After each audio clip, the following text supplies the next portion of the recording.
Hindi po ito halo-halo, pero isa po itong float.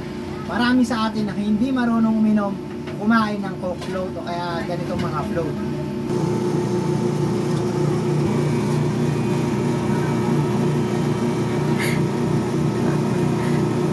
Marami pong hindi nakakaalam kung paano kumain ng Coke float o ay mga chocolate float. Dapat, pag meron kang mga ganito, ang ginagawa mo dapat, hinahalo mo yung ice cream para humalo siya dito sa liquid.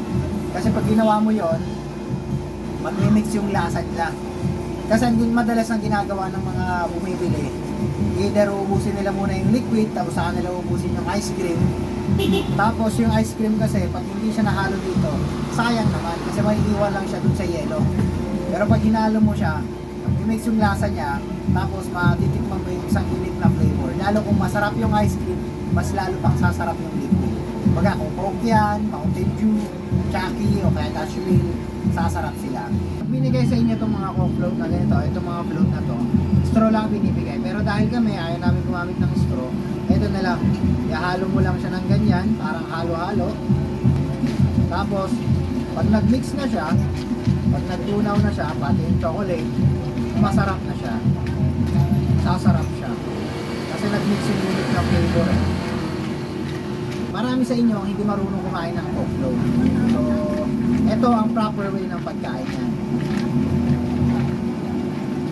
Ihalo mo muna siya. Tapos pagkatapos mong haluin, parang halo-halo lang, saka mo siya higupin.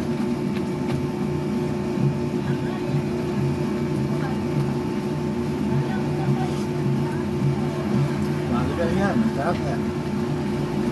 Nag-blend yung lasa ng ice cream dun sa liquid na nilagay natin. Kung may mga tanong kayo, suggestion, comment nyo lang sa comment section sa baba. Huwag kayong mahihiya na magtanong din sa amin. Pwede kayong mag-send ng message sa page na to. Pwede kayong mag-send ng message sa amin para malaman namin kung ano yung mga insight nyo o kung may gusto kayong ipagawa sa amin na about sa ice cream. Bali kami po yung gumagawa ng sarili naming mix ng ice cream, kaya kontrolado namin yung mga ingredients, kaya ng asukal, ng gatas, lahat ng mga ingredients namin na kasama dito. Ako nga po pala si Rohelian, yung tropang vlogger na nagsasabi